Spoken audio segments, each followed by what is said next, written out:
Good evening, Shiny. Good evening, sir. Good evening.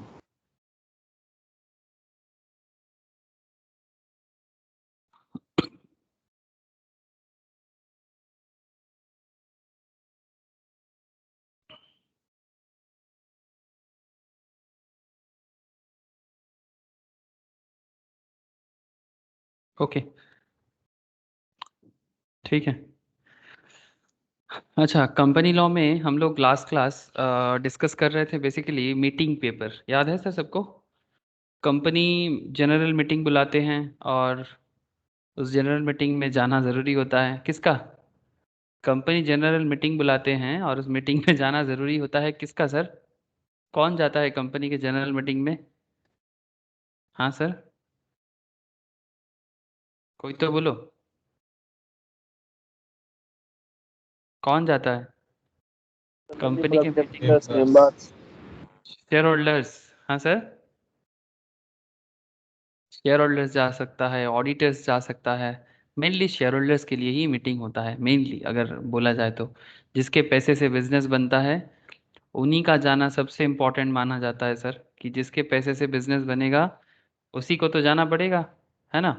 तो ये one of the main reason है कि one of the main reason है कि जिनके पैसे के ऊपर बिजनेस बन रहा है वो तो उसको तो जाना ही पड़ेगा। तो जनरल मीटिंग तो कंपनी का एक बहुत बड़ा कॉन्सेप्ट है, बहुत बड़ा कॉन्सेप्ट है। क्यों सर? क्योंकि जनरल मीटिंग में ही पता चलता है ना, जनरल मीटिंग में ही पता चलता है कि कंपनी क्या डिसीजन लेने वाले हैं।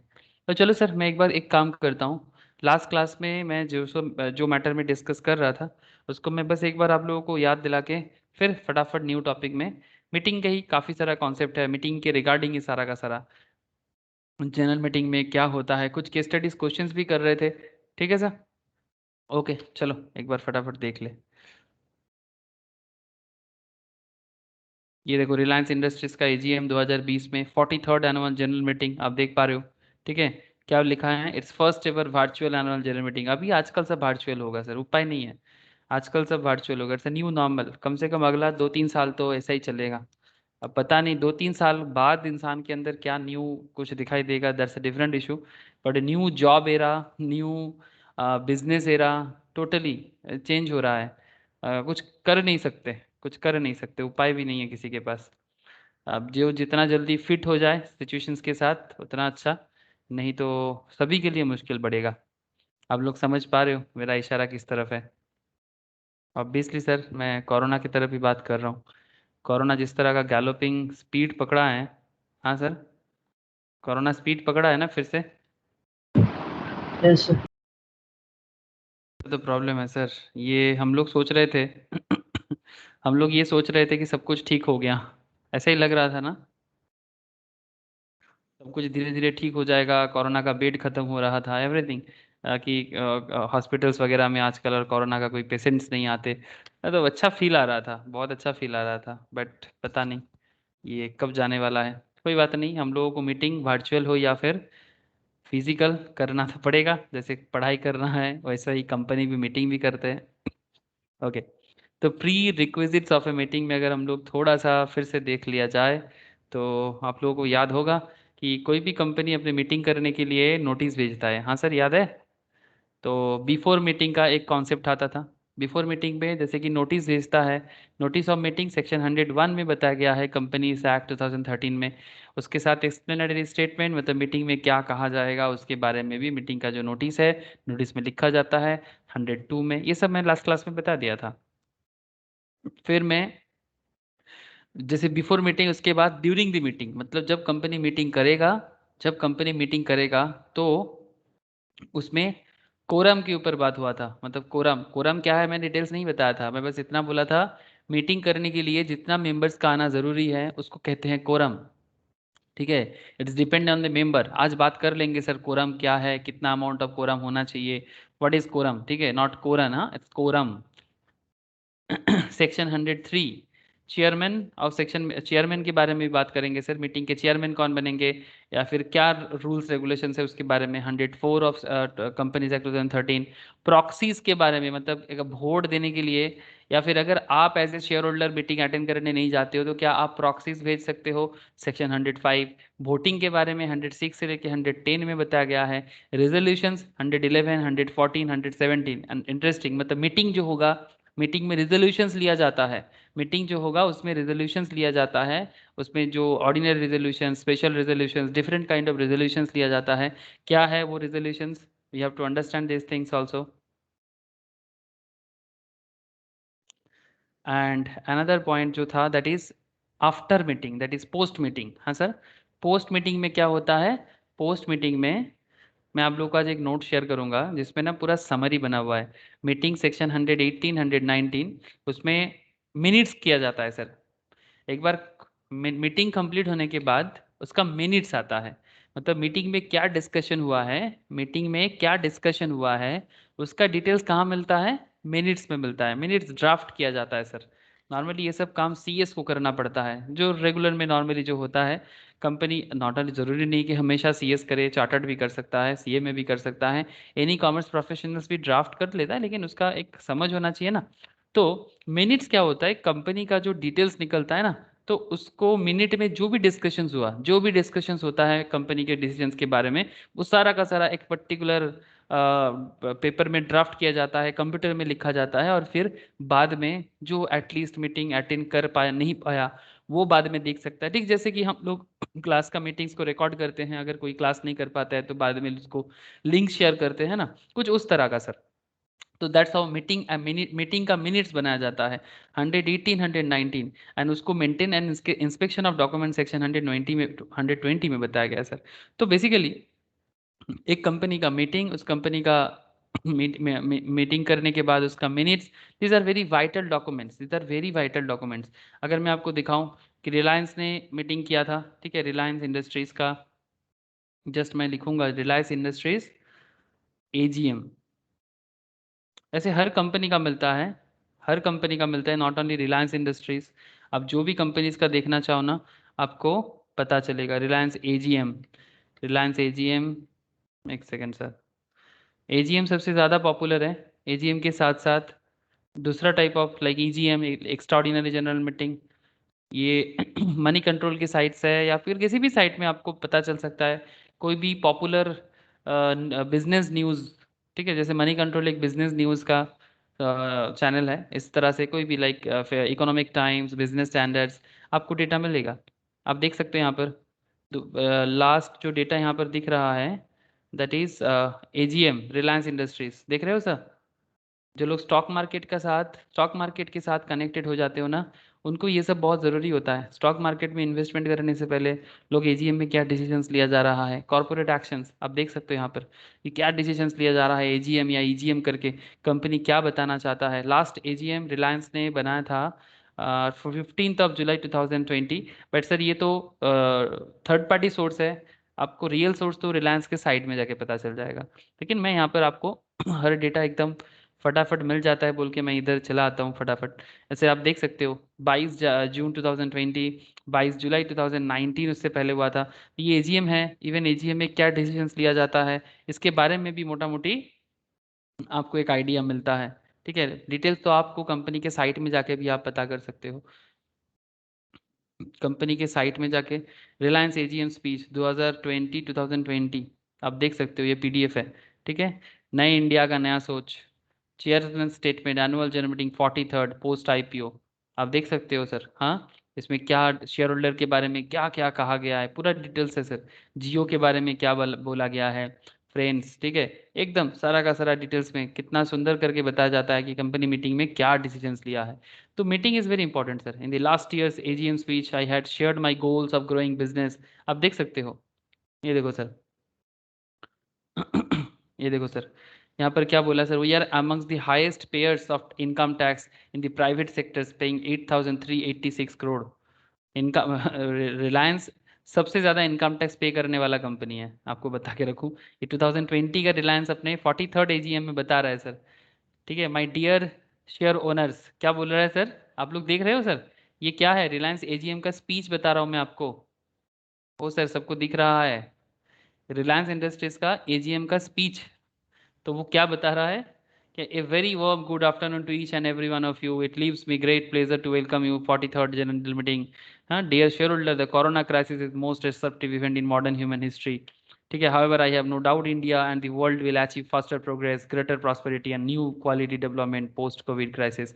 तो वगैरह वगैरह जो एक पॉजिटिव वे में नोट रखा जा सकता है उसी तरह से बात करता है। ठीक है, तो इस तरह से होता है जनरल मीटिंग। उसके साथ साथ कुछ इंपॉर्टेंट मुद्दे पे बात भी होता है। तो चलो सर एक बार लॉ वाइज देख ले, फिर आप लोग जब थोड़ा सा प्रोफेशनल लेवल में, जो लोग ऑलरेडी स्टॉक मार्केट काम करता है ना सर, वो लोग ऑलरेडी चालू कर दिया है। फिर जो लोग एक्चुअली फार्म में चला गया है वो लोग भी चालू कर दिया है। बट धीरे धीरे आप लोग भी चालू हो जाओगे, डोंट वरी सर। एक बार मैं फिर से आपको नोट्स में लेके चलता हूँ। ठीक है तो general meeting regarding board meeting, class meeting, basically 3 तरह का मीटिंग है। General meeting, board meeting, class meetings. Meeting के नोटिस के बारे में मैंने बात कर लिया था। 121 क्लियर डेज। कुछ अगर एनजीओ है तो फिर 14 डेज के नोटिस से भी काम बन सकता है। दीज आर द थिंग्स जो मैंने लास्ट क्लास में चर्चा किया था। फिर एक एग्जाम्पल्स भी सॉल्व किए थे, अगर आप लोगों को याद होगा। Mister Abir filed a complain against the company Elixir private limited. हाँ सर, सर याद आ रहा है सबको? रिकॉल हो रहा है? बोलो ना। अरे सर बोलते हो ना हाँ ना कुछ भी, तो थोड़ा मोटिवेशन मिल जाता है। Yes, no? Yes, sir. हाँ सर। Thank you sir. आपसे लग रहा है कि आप लोगों का हाँ ना सुनने के लिए ना मुझे आप लोगों को पे करना पड़ेगा, कि मोटिवेशन मिल जाएगा आप लोगों को भी। यस हाँ बोलने का पेमेंट, ना बोलने का पेमेंट। ठीक है सर, मजाक कर रहा हूँ। अच्छा ऑर्डिनरी बिजनेस, स्पेशल बिजनेस, ये बात करना है। Explanatory statement to be annexed to notice section 102। ठीक है, आज मैं आप लोगों को एक कैप्सूल शेयर करूंगा। इस कैप्सूल में सारा का सारा डिटेल ना, मतलब जैसे कि मीटिंग के बारे में, ठीक है, सारा का सारा डिटेल्स जो है एकदम शॉर्टकट में बोला हुआ है। जैसे कि ये जनरल मीटिंग देख पा रहे हो आप लोग, ठीक है, meeting of the company, AGM, EGM, ठीक है, कितना तरह का मीटिंग होता है, एजीएम होता है, ईजीएम होता है। ठीक है, फिर उसके बाद when is AGM held, first AGM कब होना चाहिए, ऐसे तो मैं डिटेल्स में बात करूंगा ही। सब्सिक्वेंट एजीएम कब होना चाहिए, ठीक है। फिर ये सब भी एनुअल रिटर्न के बारे में भी बात है। When AGM is held in any one in any year, ठीक है, तो उसका क्या रूल्स है। फिर आप देख सकते हो यहाँ पर, अगर मैं थोड़ा नीचे आ जाऊँ ना, तो आपको और भी डिटेल्स मिलेगा। नोटिस ऑफ ए मीटिंग, जिसके बारे में लास्ट क्लास में मैंने चर्चा किया था।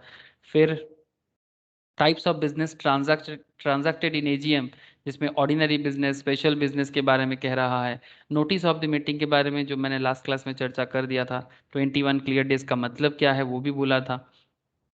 ऑर्डिनरी बिजनेस अड्डा, आज चर्चा करेंगे सर, ऑर्डिनरी बिजनेस एंड अड्डा पे चर्चा करेंगे।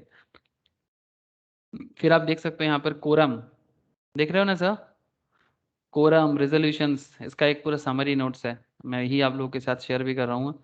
ठीक है, this is quorum, this is resolutions. Interesting है सर, कोरम क्या है, रेजोल्यूशंस क्या है। फिर मिनट्स, ये देखो सर पूरा मिनट्स में क्या लिखा जाता है, प्रॉक्सीज, वोटिंग्स, ठीक है, पूरा शॉर्ट नोट्स में बना हुआ है। Don't worry sir, I will share. Okay, ठीक है, लेकिन थोड़ा डिटेल्स में पढ़ लेते हैं थोड़ा कुछ देर, उसके बाद फिर समरी पे जाएंगे। ठीक है सर, हम बोल रहे हैं, आप सुन रहे हो, आई होप बात बन रहा है। Okay, section 102।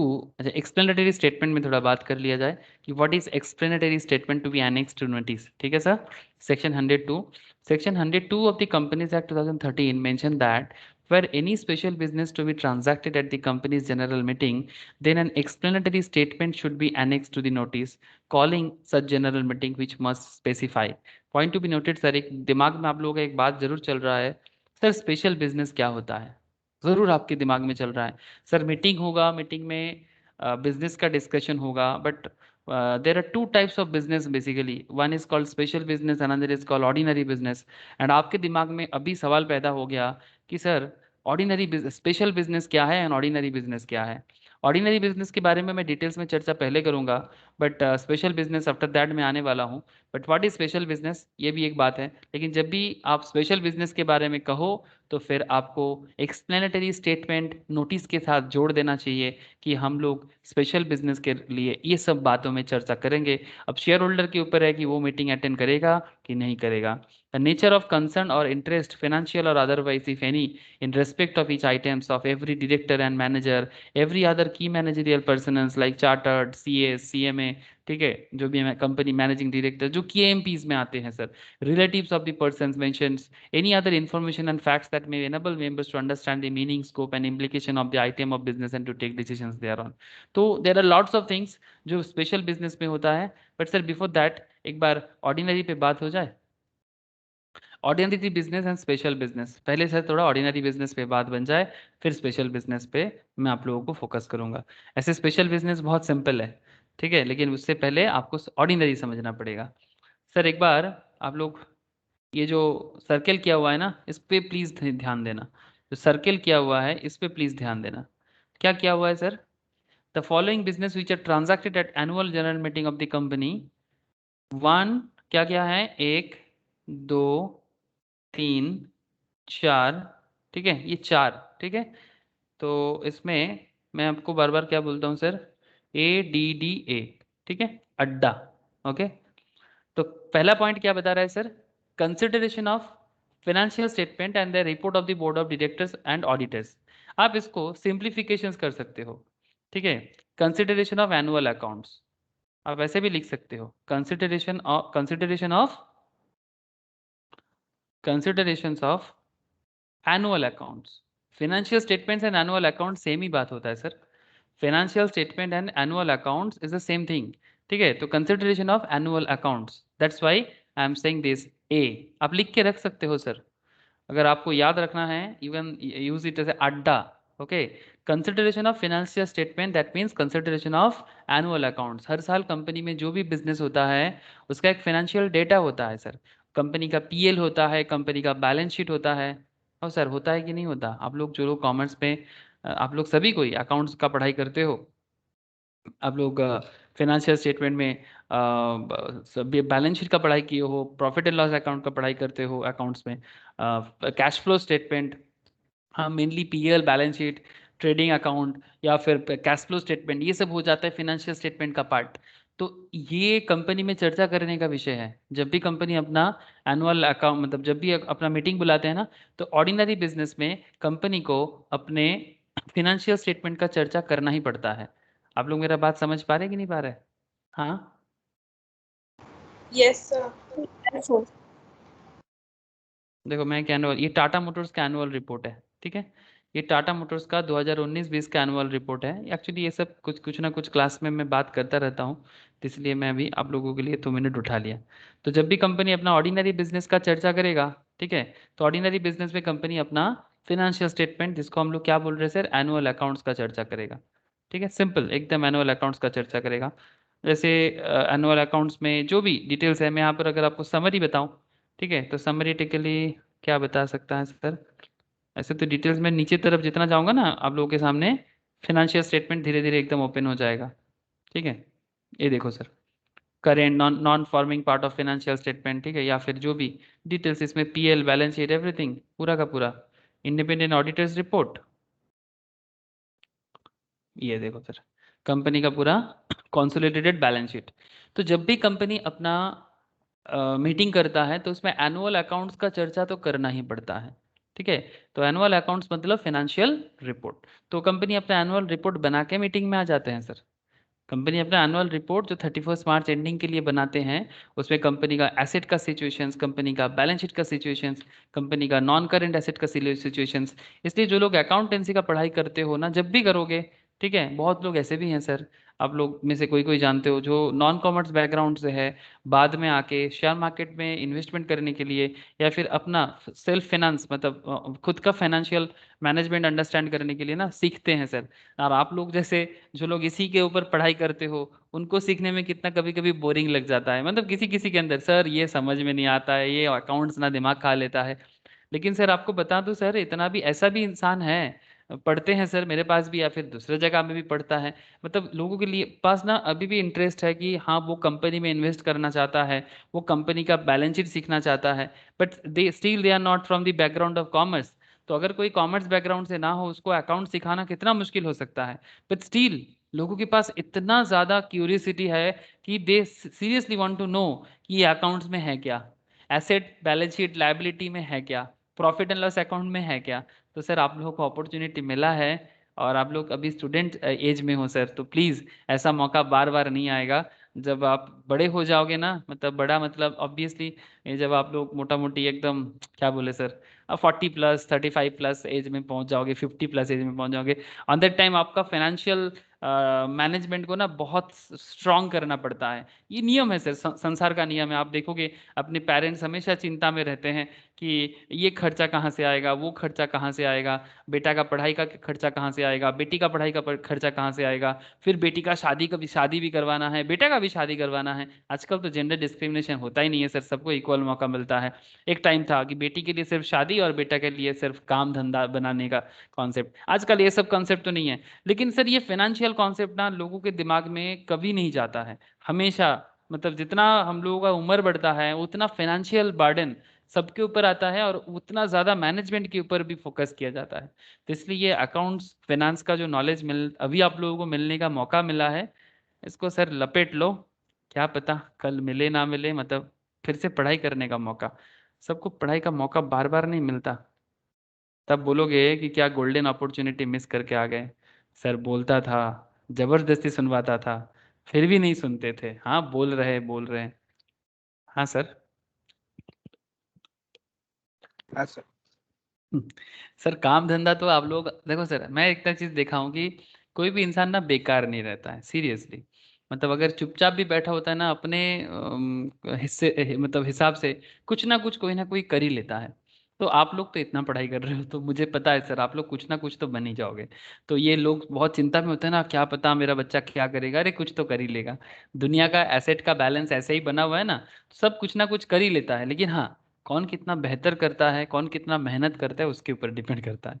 तो फिर कुछ ना कुछ तो आप लोग कर ही लोगे, बस कितना अच्छे से करते हो और कितना प्रॉपरली मैनेज करते हो, जिसको हम लोग फाइनेंशियल लैंग्वेज में बोलते हैं सर ऑप्टिमम यूज। क्या बोलते हैं सर? ऑप्टिमम। ठीक है। Okay sir.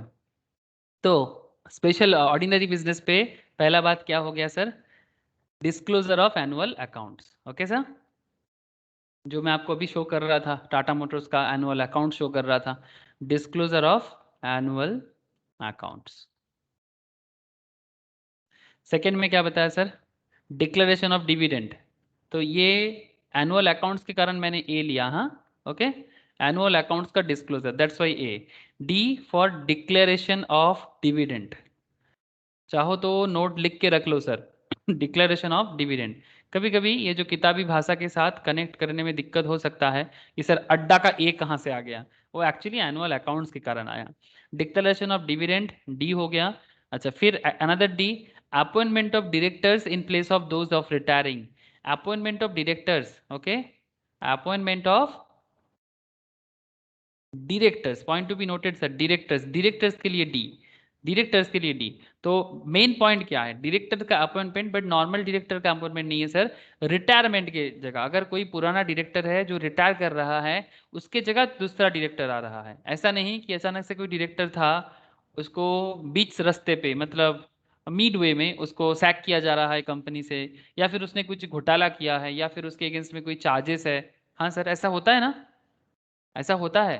आप लोगों को एक कुछ खबर जरूर मुझे बोलना चाहिए। ऐसे बहुत सारे केसेस होता है कि मिड वे में डायरेक्टर हटाने का बहुत रीजन हो सकता है। जैसे अगर मैं आपको थोड़ा स्कैम के बारे में बताऊं, लाइक आप लोग आईसीआईसीआई का ये जानते हो? ICICI Chanda Kochhar executive director था कंपनी का, आईसीआईसीआई बैंक के चेयरमैन थे सर।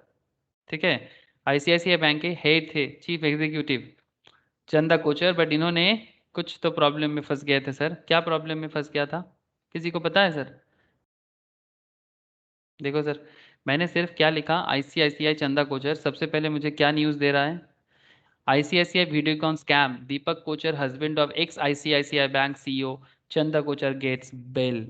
तो करेंटली एक्चुअली उसने क्या गलती कर दिया था, उन्होंने क्या गलती कर दिया था, आईसीआईसीआई वीडियोकॉन स्कैम, मतलब आईसीआईसीआई बैंक, दीपक कोचर जो चंदा कोचर की हस्बैंड है, ये वीडियोकॉन में इनका शेयर होल्डिंग है। आप लोग बात समझना सर, बिजनेस में कितना बड़े बड़े केसेस हो जाता है।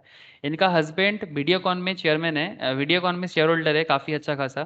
तो आप लोग जानते हो कि वीडियोकॉन आजकल इतना अच्छा खासा बिजनेस नहीं कर पा रहा है, बिकॉज आजकल कोई वीडियोकॉन का प्रोडक्ट खरीदने के लिए पागल नहीं होता। तो आप लोग जानते हो एक टाइम पे वीडियोकॉन टीवी, वीडियोकॉन, वीडियोकॉन का क्या सबसे बेस्ट बनता था सर?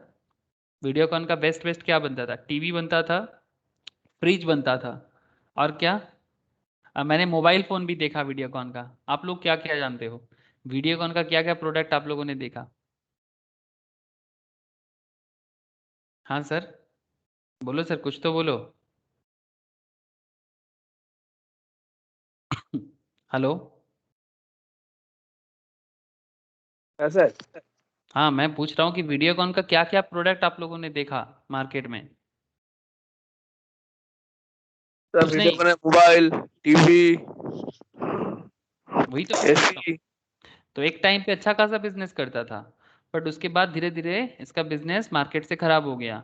तो इसको 1200 करोड़ का लोन पास कर दिया था, जहां पर कि उसको लोन नहीं मिलना चाहिए था, बिकॉज उसका बिजनेस एंड एसेट क्लास उसको लोन देने लायक नहीं था। तो ये तो एक तरह का खराब बात हो गया ना सर। सिर्फ आपका हस्बैंड और वाइफ के रिलेशन के कारण आप वीडियोकॉन को इतना लोन पास नहीं करवा सकते। तो ये एक गलती के कारण चंदा कोचर मैम का, मतलब काफ़ी अच्छा काम कर रहे थे, उनकी लीडरशिप में आईसीआईसीआई बैंक बहुत अच्छा काम कर रहा था सर। बट पता नहीं, एक गलती बहुत भारी पड़ गया, जेल में है, इवन रिसेंटली बेल मिला है। ठीक है, वुमेन एम्पावरमेंट का वन ऑफ द एग्जाम्पल लिया जाता था। फिर भी गलती हो गया कुछ भी कारण सर से भी। जेले किया अच्छा हस्बैंड ने की wife? नहीं सर, वाइफ चंदा कोचर खुद, अच्छा अच्छा। चंदा कोचर खुद। आप लोगों को जान के अच्छा लगेगा सर, चंदा कोचर सीए में है। ठीक है, इन्होंने जो अपना एजुकेशनल जो क्वालिफिकेशंस रखा है, वो एक्चुअली वो सीए में है। ये देखिए sir, alma mater, institute of cost accountants of India, देख रहे हो सर? तो आप लोग समझ सकते हो कि प्रोफेशनल लेवल में देयर आर लॉट्स ऑफ, ये तो बस एक एग्जांपल था। तो नॉलेज तो मिलता है ना सर। तो चंदा कोचर का जेल हो गया था, रिसेंटली बेल में है, अभी इंडिया के बाहर नहीं जा सकता, इंडिया के बाहर नहीं जा सकता। तो रिसेंटली उसी बेसिस में बेल मिला है। ठीक है, तो ठीक है सर, खराब बात था, लेकिन फिर भी you have to know this things, कि क्या चल रहा है कॉर्पोरेट वर्ल्ड में, क्यों है, किस लिए है, क्या रीज़न है, आपको पता होना चाहिए, आपको पता होना चाहिए। तो खबर रखा करो, और कुछ नहीं चाहता हूँ मैं। पढ़ाई के साथ कनेक्ट करने का सबसे बेस्ट मॉडल है ये, कि अगर आप मार्केट के साथ कनेक्टेड रहोगे ना, आपका एजुकेशन का मज़ा ही और हो जाएगा।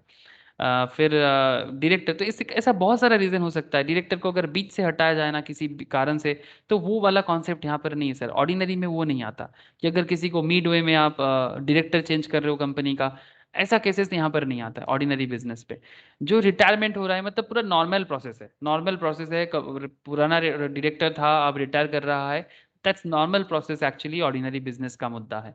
तो ये हो गया ए, ये हो गया D, another D, and last में आ गया sir appointment of and fixing the remuneration of the auditors. Auditor को अपॉइंट करना है सर, ऑडिटर को अपॉइंट करना, जैसे कि कंपनी में ऑडिटर अपॉइंट किया जाता है, वो कुछ सालों तक ऑडिट कर सकता है। ठीक है, तो जैसे यहाँ पर मैं आप लोगों को टाटा मोटर्स का शो कर रहा था ना, टाटा मोटर्स का यहाँ पर ऑडिटर्स रिपोर्ट था, अभी 2 मिनट पहले ही मैं दिखा रहा था। मैं आपको शो करता हूँ, अगर मिल जाए ना मज़ा आ जाएगा, कि जैसे कंपनी को ऑडिटर्स भी रिक्रूट करना पड़ता है। ठीक है, कंपनी रिक्रूट करेगा ऑडिटर्स को, ठीक है, ऑडिटर्स उसके पास नहीं जाएगा, कंपनी ढूंढ ढूंढ के पहुंचेगा ऑडिटर के पास, जो भी फिनेंशियल ऑडिटर जो होते हैं। ठीक है, like financial auditor normally chartered accountants बन सकते हैं, जो प्रैक्टिसिंग चार्टर्ड है एंड उसका मेंबरशिप वगैरह है, वही कर सकता है। ये देखो सर, यहाँ पर आप देख सकते हो, ये देखो, chartered accountants in terms of report for BSR and company LLP, ESD Nagpur वाला, ESD नागपुर वाला, इस तरह का चार्टर्ड फॉर्म कुछ है, जो एक्चुअली प्रैक्टिसिंग है और लाइसेंस लेके चार्टर्ड का काम कर रहे हैं। तो कंपनी को क्या करना पड़ता है, अपने ऑडिटर्स को चेक करने के लिए इनका डिटेल्स चाहिए। बिकॉज ऑडिटर अगर किसी चीज़ पे चेक कर दिया ना, जैसे ये फाइनेंशियल रिपोर्ट है, ये कंपनी का बैलेंस शीट है, कंपनी का बैलेंस शीट अगर ऑडिटर चेक कर देता है ना, तो फिर इस पर भरोसा आ जाता है सर, और कुछ नहीं, उस पर भरोसा आ जाता है। फाइनेंशियल रिपोर्ट में ना एक 4 चांद लग जाता है, ऐसे माना जाता है कि सही बोला है। तो इसलिए ऑडिटर का काम सर बहुत टॉप क्लास ऑनेस्ट लेवल का काम होना चाहिए। बट आप लोग जानते हो, जब भी कोई फाइनेंशियल स्कैम होता है, सबसे पहले तो ऑडिटर का नाम, चार्टर्ड अकाउंटेंट का नाम सबसे पहले उछलता है। क्यों?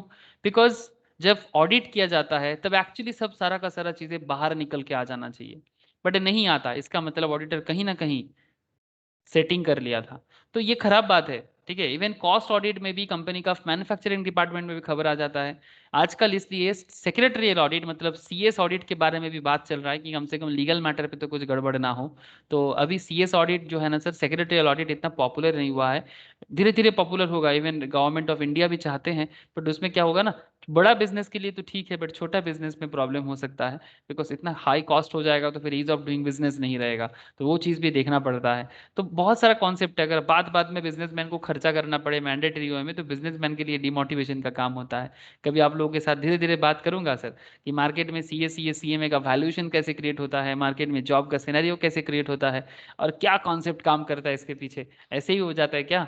ठीक है, तो हर चीज के पीछे रिफरेंस, जैसे ये देख सकते हो, अब इंडिपेंडेंस ऑडिटर्स रिपोर्ट 31 मार्च 2020 का, रिसेंट का है सर, जस्ट लास्ट ईयर 31 मार्च का है। तो ऑडिटर रिपोर्ट देता है कंपनी के बारे में। तो ये ऑडिटर अपना रिपोर्ट तो देगा, बट उसके लिए उसको रिक्रूट करना पड़ेगा, उसके लिए उसको रिक्रूट करना पड़ेगा। तो that is called appointment. Okay sir, तो that is called appointment of and fixing the remuneration of auditors. ठीक है, इसलिए ये हो गया ए, ये हो गया अकाउंट्स के लिए ए, ये हो गया डिविडेंड के लिए डी, और ये हो गया डायरेक्टर के लिए डी।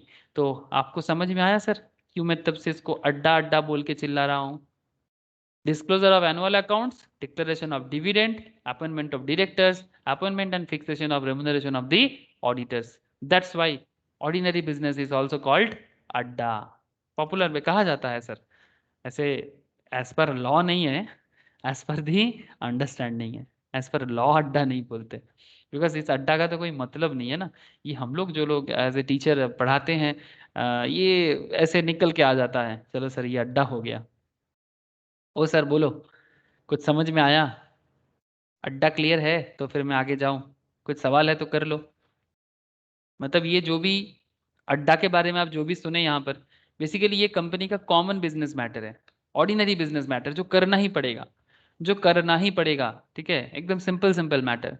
सर ठीक है, समझ गए सर, ऑर्डिनरी बिजनेस अगर समझ तो गए, लेकिन sir what is special business फिर? तो स्पेशल बिजनेस क्या है?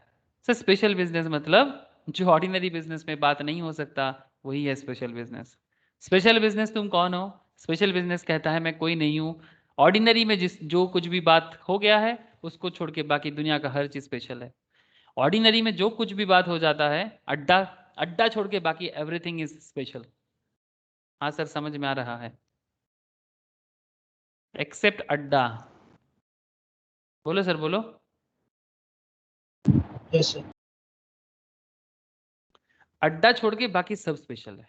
बाकी सब जो भी कुछ भी बात हो जाए, कुछ भी बात हो जाए, शेयर होल्डर को एक प्रेफरेंस वाले को इक्विटी में कन्वर्ट करना है, इक्विटी वाले को डिवेंचर में कन्वर्ट करना है, न्यू सीईओ रिक्रूट करना है, सीईओ ठीक है, नॉट डायरेक्टर, न्यू सीईओ डाला लाना है, व्हाटएवर जो भी बात होगा, एक्सेप्ट एवरीथिंग। मतलब ऑर्डिनरी बिजनेस में जो भी बात डिस्कस होता है, इसके अलावा सारा का सारा आपका चला जाएगा स्पेशल में। तो याद रखिएगा सर, इसी तरह से मीटिंग में डिस्कशन होता है। In the case of AGM, all business to be transacted thread except the one stated above the special business. At the AGM every business transacted is a special business. AGM में, AGM जो होता है sir, in the case of AGM all business to be transacted they are at except the one stated above a special business. Normally AGM में special business नहीं हो पाता है, but at the EGM every business transacted is a special business. EGM में कभी भी ordinary business नहीं होगा। Explanatory statement is not required for transacting ordinary business. Ordinary business के लिए आपको कभी भी एक्सप्लेनेटरी स्टेटमेंट देने का जरूरत नहीं है। एमसीक्यू सवाल करता है सर, ये सब मैं जब भी बात कर रहा हूँ ना, ये सब एमसीक्यू पूछ लेता है। क्या ऑर्डिनरी बिजनेस के लिए एक्सप्लेनेटरी स्टेटमेंट देना जरूरी है? एकदम नहीं सर, बिकॉज ऑर्डिनरी बिजनेस क्या है आप समझ गए। तो क्योंकि ऑर्डिनरी बिजनेस क्या है यू अंडरस्टैंड, तो इसका मतलब आप समझ गए ना, तो इसके लिए कोई एक्सप्लेनेटरी स्टेटमेंट का जरूरत नहीं है। बट स्पेशल बिजनेस क्या है इसका हमें नॉलेज नहीं होगा, इसलिए स्पेशल बिजनेस के बारे में एक्सप्लेनेटरी स्टेटमेंट देना जरूरी है। Okay sir. Provision to section 102 subsection 2 states out that if special business relates to or affects any other company, the extent of shareholding in that other company of every promoter, director, manager and every other key managerial persons shall be disclosed. If the extent of shareholding is 2% or more of the paid up share capital of that other company. मतलब जब भी company को अपना special business के साथ related कुछ भी बात करना पड़ता है, प्रोविजो क्या बताता है, if special business relates to or affects any other company, the extent of shareholding, उसमें अगर कोई प्रोमोटर का है, कोई डायरेक्टर है, कोई मैनेजरियल पर्सन के साथ कोई कनेक्शन पॉइंट है, 2% से ज्यादा अगर उनका पेड अप शेयर कैपिटल का कनेक्शन है तो वो भी बताना पड़ेगा। In case any item business refers to any document which is to be considered at the meeting, then the time and place where such document can be inspected should also be specified in the explanatory statement। कहाँ क्या किस लिए सब कुछ बताना होगा। अगर नहीं बताता है तो क्या होगा, effect of non disclosure, if such result of non disclosures और insufficient disclosure in explanatory statement any benefit accrue to a promoter, अगर प्रॉपर एक्सप्लेनेटरी स्टेटमेंट में प्रॉपरली सब चीज नहीं दिया, इनसफिशिएंट डिस्क्लोजर हुआ और उसके लिए अगर कुछ बेनिफिट एक्रू हो जाता है प्रोमोटर को, डायरेक्टर को, मैनेजर को या फिर की मैनेजरियल पर्सनल, नॉर्मली इसमें chartered CA, CMA, CS, they are mainly lawyers, ये सब हो जाते हैं सर की मैनेजरियल पर्सन पे, और their relatives, such person shall hold such benefit in trust of the company and shall without prejudice to any other action being taken against him under this act or under any other law for the time being in force be liable to compensate the company to the extent of the benefit received by him। मतलब अगर explanatory, मतलब आप special business के लिए बुला रहे हो, meeting बुला रहे हो, ठीक है, लेकिन आप एक्सप्लेनेटरी स्टेटमेंट में कुछ चीजें छुपा रहे हो, क्यों छुपा रहे हो, बिकॉज आपका कुछ पर्सनल फायदा है।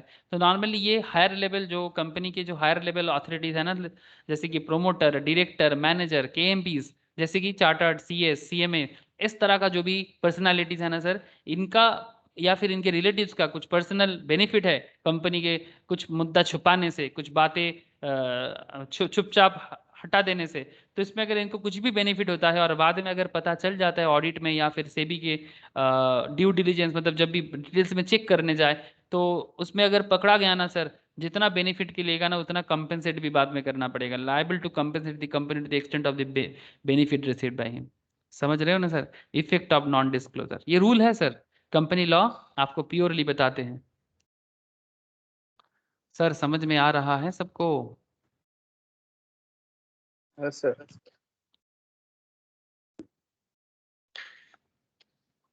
बेनिफिट तो कंपेंसेट करना ही पड़ेगा, इसके साथ साथ without prejudice to the provisions of subsection 4, if any default is made in complying with the provision of the sections, every promoter, director, manager or any other KMPs, KMPs मतलब बार बार बोल रहा हूँ सर, आप लोग जो अभी एक्चुअली जिस रास्ते में हो उसी रास्ते में बनने के बाद जो आप बनोगे, ठीक है, ये चार्टर्ड अकाउंटेंट, सीएमए वाले एंड सीएस वाले, इनके पास बहुत पावर होता है, बहुत पावर होता है। ये चाहे तो ना, ये जितना बड़े बड़े स्कैम होता है ना सर, हम लोग स्कैम में पॉलिटिकल पार्टीज को जो दोष देते हैं, लेकिन सर इसमें सबसे ज्यादा पावर का अगर बात किया जाए ना, पॉलिटिकल प्रेशर अलग होता है, I know sir, political pressure में they have a big big, मतलब क्या बोलते हैं सर उसको, संगठन जिसको हम लोग बोल सकते हैं ना, कि उन लोगों के पास बड़ा बड़ा संगठन होता है, वो लोग कुछ भी बोल सकता है यार, और कुछ भी कर सकता है, थ्रेड भी रहता है बहुत कुछ, वी अंडरस्टैंड, इंडिया में ये बड़ा प्रॉब्लमेटिक है पॉलिटिक्स। बट जो as a C as a C S, as a C M A, इनके पास भी बहुत पावर होता है, ये चाहे तो बहुत कुछ बोल सकता है because they know everything, but फिर भी प्रेशर तो एक काम कर ही जाता है। चलो सर उतना डिटेल्स में नहीं जाते, बट फिर भी स्कैम तो इनके पास सब पता होता है, क्या कहाँ चल रहा है नहीं चल रहा है। तो who is in default shall be liable to penalty 50,000 rupees और 5 times the amount of benefit, मतलब जितना बेनिफिट उठाओगे उसका 5 गुना ज्यादा देना पड़ेगा। 1 लाख तो 5 लाख, 1 करोड़ तो 5 करोड़, और 50,000 का पेनल्टी, दोनों में से जो भी the amount of benefit accruing to the promoter, director, manager और एनी अदर केएमपी और any of his relatives whichever is higher, या तो 50,000 कम से कम या तो 5 टाइम्स ऑफ द बेनिफिट, जितना लोगे जो हायर होगा वो अमाउंट आपको पेनल्टी देना पड़ेगा। ये न्यू कंपनी लॉ, मतलब 1956 कंपनी लॉ और 2013 कंपनी लॉ में एक सबसे बड़ा फ़र्क क्या है, 2013 कंपनीज लॉ में ना सर बहुत रूल्स रेगुलेशंस लाया गया है, टाइट बहुत दिया गया है, ठीक है। स्पेशली ये जो करप्शंस को बंद करने के लिए, सीरियसली सर, इस पे तो आपको बहुत अच्छा लगेगा जब आप लोग पढ़ोगे ना। मैं आप लोगों को एक लिस्ट शेयर करूंगा जिसमें ना पूरा पेनल्टी का लिस्ट है कि किस काम पे क्या वायोलेशन करने से किसको कितना पेनल्टी चार्ज किया जाता है और क्या सजा हो सकता है, इवन जेल तक भी जा सकते हो सर, ठीक है। जैसे आप देख रहे हो ना चंदा कोचर को जेल जाना पड़ा, तो हो सकता है सर, ठीक है। फाइनेंशियल फ्रॉड में भी जेल हो सकता है, ठीक है। जैसे हो रहा है, ऐसा नहीं अभी चंदा कोचर जी बेल में है, ठीक है, आप समझ सकते हो रिसेंटली। ये फिर भी चंदा कोचर का काम थोड़ा बहुत हल्का से लिया जा रहा है। अब नीरव मोदी इंडिया में आएगा तो क्या उसको छोड़ दिया जाएगा? वो बहुत जल्दी आने वाला है। नीरव मोदी, फिर अपना वो विजय माल्या, ठीक है, सबको एक एक करके पकड़ा जाएगा, आप लोग चिंता ना करो सर। आप लोग को पता भी है ना सर क्या बड़े बड़ा स्कैम किया है, 35,000 crore from state bank of India.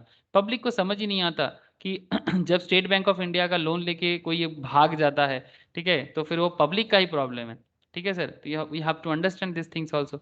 Okay, चलो सर अब बात कर लेते हैं कोरम पे। हाँ sir, quorum for meetings. Sir बाकी चीजें इतना देर से जो भी बात कर रहे हैं समझ रहे हो कि नहीं समझ रहे हो? हाँ सर, हाँ सर, समझ। सिर्फ अयन का ही समझ में आ रहा है, बाकी लोगों को समझ में नहीं आ रहा है Yes, sir. क्या? Yes, sir. Okay sir. तथा रोशनी, हाँ, साइनी, दित्सा, सबको पूछ रहा हूँ, काजल, इंकी, बोलो। Yes, sir. समझ रहे हो ना? Okay sir, Yes, sir. Yes, sir. ठीक है sir. Quorum for meetings. Quorum क्या है बेसिकली, मैं ये शॉर्ट में बता रहा हूँ पहले, फिर डिटेल्स में जा रहा हूँ फटाफट। हाँ, पहले फटाफट शॉर्ट में देख लो, इंटरेस्टिंग इंपॉर्टेंट है। कोरम क्या है? Quorum for meetings means company meeting करेगा, सिंपल बात है। अगर मैं शॉर्टकट में आपको बताऊं, कंपनी मीटिंग करेगा, उसके लिए नंबर ऑफ मेंबर क्या होता है उसको बोलते हैं कोरम। कोरम का मतलब होता है नंबर ऑफ मेंबर। जैसे मानो कि हमारे क्लासेस में नॉर्मली 10 to 15 स्टूडेंट्स नॉर्मली हो रहते हैं, ठीक है। तो अगर मानो कि टोटल एक बैच में 15 स्टूडेंट्स, तो अगर 15 स्टूडेंट्स में से 10 जन भी है, 15 जन में 15 जन है, या फिर 5 जन है, क्लास तो होता है ना सर। तो एग्जैक्टली नंबर ऑफ मेंबर्स अगर किसी बैच में 15 है तो 15 जन का कोरम, अगर किसी बैच में 20 है तो 20 का कोरम, अगर किसी में 5 जन है तो 5 जन का कोरम, तो depending on the batch size, ठीक है। तो इस तरह से कोरम का मतलब सिंपल क्या हो जाता है, नंबर ऑफ मेंबर्स। सिमिलरली जैसे एक मैं अपने क्लास के बारे में आप लोगों के साथ बता रहा हूँ, सेम पैटर्न पे कंपनी का भी जितना मेंबर्स है, सारा का सारा मेंबर्स अगर है वही उसी को कोरम बोलता है। तो अगर कंपनी का मेंबर्स 1000 से कम है, इफ देर इज ए 1000 से कम है मेंबर का संख्या, तो फिर 5 मेंबर्स पर्सनली प्रेजेंट रहेगा, तो बोलेंगे कि कोरम आया है। और कोरम आया है मतलब मीटिंग होगा, कोरम आया मतलब मीटिंग होगा। आप बात समझ रहे हो ना?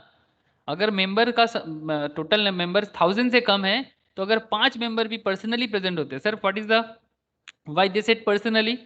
प्रॉक्सी आएगा तो नहीं चलेगा, प्रॉक्सी किसी और का आ सकता है, बट पर्सनल प्रेजेंट अगर कम से कम 5 जन होना चाहिए। 5 प्रॉक्सी कौन होगा सर? सर मानो कि आप, मैं किसी कंपनी का मेंबर हूँ और मेरे घर में रामू काका काम करते हैं, या चामटू काका काम करता है, मौदून काका काम करते हैं। बंगाल में ऐसे मतलब जैसे हिंदी बैकग्राउंड में रामू काका बड़ा फेमस है, ऐसे बंगाल में मौदून दा ऐसा बहुत फेमस है, ठीक है। घर में काम जो करते हैं, मौदून मौदून काम करते हैं हमारे घर में, काइंड ऑफ दैट सर, ठीक है। तो सपोज मानो कि मैं नहीं जा पाया, तो मौदून दा को भेज दिया कि मौदून दा मेरे लिए चले जाना सर, ठीक है। तो ऐसे होता है कि नहीं होता सर? रामू काका, मौदून दा, they are this type kind of characters जो फैमिली का बहुत बड़ा स्ट्रॉन्ग बैकबोन होते हैं। इनके बिना तो लोग ऐसे, ऐसा लगता है ना अंधा हो गया। क्या ऐसा होता है कि नहीं होता है? ऐसे घर में कोई तो होता होगा जो घर में नौकर है, चाकर है, but seriously they are very important in families. तो कोई कोई भेज देता है। तो अगर रामू काका चला गया ना, तो वो प्रॉक्सी हो जाएगा सर। प्रॉक्सी चलेगा तो नहीं होगा, मतलब प्रॉक्सी जा सकता है, बट प्रॉक्सी का कुछ अलग केस है, आगे आता हूँ सर। तो अगर 1000 के कम मेंबर है तो 5 मेंबर्स पर्सनली प्रेजेंट रहेगा, तो फिर उसको बोलेंगे कोरम। अगर कंपनी का मेंबर का संख्या 1000 से ज्यादा है बट 5000 से कम है, 1000 से ज्यादा बट 5000 से कम, तो 15 मेंबर्स पर्सनली प्रेजेंट होना जरूरी है। और अगर 5000 से ज्यादा है तो कम से कम 30 मेंबर्स पर्सनली प्रेजेंट होना जरूरी है। और अगर आप प्राइवेट कंपनी चलाते हो तो फिर 2 मेंबर पर्सनली प्रेजेंट होना पड़ेगा। ये सब पब्लिक कंपनी के लिए था और ये प्राइवेट कंपनी के लिए था। समझ में आया सर? कोरम समझ में आया? सिंपल बात था। Yes, sir. Yes, sir. Yes, sir. Okay sir, बस यही था कोरम। प्रॉक्सिस के बारे में बात करते हैं। रुको, थोड़ा कोरम के बारे में कुछ डिटेल्स है तो एक बार देख लेते हैं। तो कोरम मीन्स, सिंपल बात, quorum means the minimum number of member who must be present in order to constitute a valid meeting. Section 103 of the Act states that unless the articles of the company provides for a larger number, the quorum for the meeting shall be as follows. जैसे कि मैंने अभी आप लोगों को बता दिया कि किसके लिए कितना मीटिंग में होना चाहिए। सर अगर कोरम नहीं आता है तो क्या होगा? हाँ सर, अगर कोरम नहीं आता है तो क्या होगा? मीटिंग एडजर्न हो जाता है सर। एडजर्न मीटिंग मतलब, एडजर्न मतलब क्या सर? कोई बताएगा सर एडजर्न में क्या होता है? दूसरे किसी दिन में मीटिंग को शिफ्ट कर देंगे। This is called adjourn meeting. आप लोग जो लोग लॉ स्टूडेंट्स हो यहाँ पर है, कोई मुझे पता है लॉ स्टूडेंट्स, और सर आप लोग अगर किसी भी मूवीज में देखे हो the court is adjourned for the day. हाँ सर, मूवीज में देखे होंगे। और जो लोग रियल लॉ स्टूडेंट हो वो लोग तो सच में रियल कहानी देखे होंगे। क्या सर मैं सही बोल रहा हूँ? Yes, sir. Yes, sir. है ना सर? टीवी में कितने सारे लॉ रिलेटेड बहुत सारा मूवीज है, आप लोग देखना। मैं तो कुछ मूवीज बड़ा इंस्पायर होता हूँ लॉ रिलेटेड मूवीज देख के। मुझे बहुत अच्छा लगता है जहाँ पर कोर्ट केसेस चलता है। आजकल कुछ केसेस, जैसे एक रिसेंटली एक ये चल रहा है, मुझे बहुत अच्छा लगता है वो इस तरह का शो, सीरीज सर, क्या बोलते हैं उसको, आजकल वेब सीरीज बोलता है। आप लोग देखा सर क्रिमिनल जस्टिस? देखा आप लोग किसी ने भी क्रिमिनल जस्टिस? बड़ा अच्छा वेब सीरीज है सर। उसमें Yes, sir. हाँ, लीगल मैटर को बहुत अच्छे तरह से प्रेजेंट किया जाता है और बहुत ज़्यादा बहुत नॉर्मल करते हैं। नॉट मूवीज जैसे पुराना मूवीज होता था ना, उसमें थोड़ा सा बड़ा चढ़ा के दिखता था, बट आजकल ना बड़ा नॉर्मल रखता है। जैसे कि आजकल नॉर्मल कोर्ट का माहौल होता है। मैं देखा हूँ रियल में भी कोर्ट का माहौल में एक्सपीरियंस किया हूँ अपने लाइफ में। इट्स काइंड ऑफ वैसा ही रखना की कोशिश करता है। तो क्रिमिनल जस्टिस मूवीज में भी कुछ अच्छा अच्छा है, जैसे कि जॉली एलएलबी एक अच्छा था, ओ माई गॉड एक अच्छा legal movie, law related movies अच्छा था। फिर आपका ये थोड़ा कॉमेडी में अगर देखा जाए तो बत्ती गुल मीटर चालू, ये शाहिद कपूर का, थोड़ा कॉमेडी टाइप में है बट सीरियस नोट्स है लास्ट में, लीगल केसेस अच्छा लड़ता है। फिर आपका, मैं काफ़ी सारा लीगल मूवीज मुझे बहुत पसंद आता है जहाँ कोर्ट केसेस लड़ता है। इवन रोमांटिक मूवीज में अगर आप देखे होंगे, आई डोंट नो, पुराना है थोड़ा सा, वो क्या बोलते हैं रोमांटिक में, वीर ज़ारा। वीर ज़ारा में भी वो शाहरुख खान को छुड़वाने के लिए रानी मुखर्जी वहाँ पर रोल प्ले किया है। आई डोंट नो आप लोग खबर रखते कि नहीं। तो there are lots of, seriously sir, मतलब उसमें ना ये कोर्ट वाला मूवीज में ना एडजर्न हो जाता है, फिर से बताया जाएगा, ठीक है? तो आप लोग और कुछ नहीं सर, मजा आ जाए। ओके, तो adjourn meeting due to want of quorum, adjourn meeting due to want of quorum. If the quorum is not present within half an hour from the time appointed for holding a meeting, सिर्फ जिस तरह से, suppose मानो कि class होने का बाद 5:30 बजे है, मैं 5:30 में क्लास में आया और 6 बजे तक वेट किया, ठीक है? सिमिलरली आप लोगों के लिए भी हो सकता है, मैं बोला 5 बजे बट मैं आया नहीं, 5:30 चल निकल गया, तो आप लोग क्या करोगे? मीटिंग नहीं होगा। तो मैं मानो कि मैं मीटिंग का चेयरमैन हूँ, चेयरमैन ने मीटिंग बुलाया, 5:30 बजे मीटिंग है पर कोई आ ही नहीं रहा है, आधा घंटा हो गया, तो मीटिंग क्या हो जाएगा?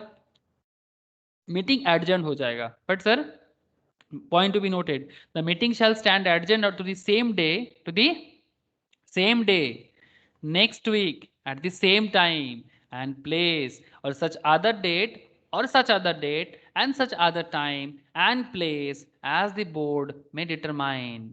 अगर कुछ ना बोला है, अगर कुछ ना बोला तो next day, next week, same day, same time, same place, बस वीक चेंज हो जाएगा। लेकिन अगर कोर्ट में जो चेयरमैन है, अगर उनको लगता है कि मीटिंग को चेंज करना चाहिए, या फिर कंपनी एजीएम में भी बात कर रहा हूँ सर, ठीक है, अगर एनुअल जनरल मीटिंग में भी चेयरमैन सोच रहे हैं कि नहीं हम अदर डेट करेंगे, तो such other date, such other time and place as the board में डिटरमाइन, तो कुछ भी हो सकता है। बट अगर कुछ ना बोला तो फिर next week, same day, same time, same place. समझ में आया सर एडजन मीटिंग का खेल? The meeting if called by requisitionist, requisitionist मतलब कभी कभी ऐसा भी होता है सर कि रिक्वेस्ट करके, मतलब कुछ लोग कोरम नहीं आ रहा है बट रिक्वेस्ट डाल के मीटिंग किया जा रहा है अंडर सेक्शन 100। ऐसा भी होता है, रिक्वेस्ट करके मीटिंग करना, मतलब जो मेंबर्स है वो रिक्वेस्ट डाल के मीटिंग करते हैं, कोरम नहीं आता बट रिक्वेस्ट डाल के भी मीटिंग हो सकता है, ठीक है। The meeting if called by request under section 100 shall stand cancelled, वो कैंसिल हो सकता है, provided that in case of an urgent meeting और of a change of a day, time or place of meeting under clause A of the company shall give not less than 3 days notice to the member either individually or by publishing an advertisement in the newspaper, ठीक है। तो company को मतलब जब भी कोई meeting का मतलब डिटेल्स के बारे में बताए कि मीटिंग कैंसिल होगा या फिर जो भी हो, उसके लिए ना कंपनी को नोटिस देना पड़ता है न्यूज़पेपर में। किस तरह का newspaper? Not less than 3 days notice to the members either individually or by publishing an advertisement in the newspaper, one in English and one in vernacular language as per the state, ठीक है। जैसे बंगाल में होगा तो एक Bengali newspaper obviously जो largest circulating newspaper में से हो, और एक इंग्लिश न्यूज़पेपर में, which is in circulation at the place where the registered office of the company is situated। तो बताना पड़ेगा। where quorum is not present in the urgent meeting, अगर urgent meeting में भी quorum नहीं आता है, also within half an hour, then the members present shall form the quorum। अगर एक जन भी मीटिंग में अवेलेबल होता है तो भी quorum माना जाएगा और मीटिंग में डिसीजंस लिया जाएगा। अगर अर्जेंट मीटिंग में भी कोरम नहीं आता है और अगर एक जन भी आता है तो उसी को कोरम माना जाएगा और मीटिंग होगा। सर समझ में आया? सर अर्जेंट मीटिंग का केस समझ में आया? बोलो सर, बोलो। Yes, sir. Thank you sir. Okay चलो सर एक क्वेश्चन देखते हैं। क्वेश्चन करने से ना एकदम और क्लैरिटी आ जाता है, केस स्टडीज जैसा। There are 54 members of Dice Private Limited. The company held its annual general meeting on 1st July 2019 at 2 p.m. and 28 members were present till 2:30 p.m. The chairman of the meeting proceeded to initiate the meeting and passed the resolutions as discussed in the meeting. Comment whether the meeting took place as per provision of the Companies Act 2013. 54 members of Dice Private Limited, a company held its AGM on 1st जुलाई 2019 को 2 बजे, 28 member present है, 28 members present till 2:30 PM, मतलब 2 बजे meeting है तो half an hour मतलब 2:30। Chairman of the meeting proceeded to initiate the meeting and pass the resolution as discussed in the meeting. तो पूछा जा रहा है क्या सब कुछ एज पर प्रोविजंस हुआ है सर? हाँ सर, क्या लगता है आप लोगों को सब कुछ एज पर प्रोविजंस हुआ है डाइसे प्राइवेट लिमिटेड में? 54 मेंबर्स को आना था, 28 मेंबर्स आया है, क्या सब कुछ एज पर प्रोविजन हुआ है सर? हाँ सर, 28 आराम से हुआ है सर, वेरी गुड। बिकॉज कितना चाहिए, मिनिमम कितना चाहिए कोरम होने के लिए? मिनिमम कितना चाहिए? Sir, 5 हाँ 5 5 personal 5 personally present। 5 सबको यही लगता है सर कि 54 मेंबर्स में से कितना होना चाहिए? 5 मेंबर्स पर्सनली प्रेजेंट। पर्सनली। किसी को दूसरा कुछ जवाब लगता है सर?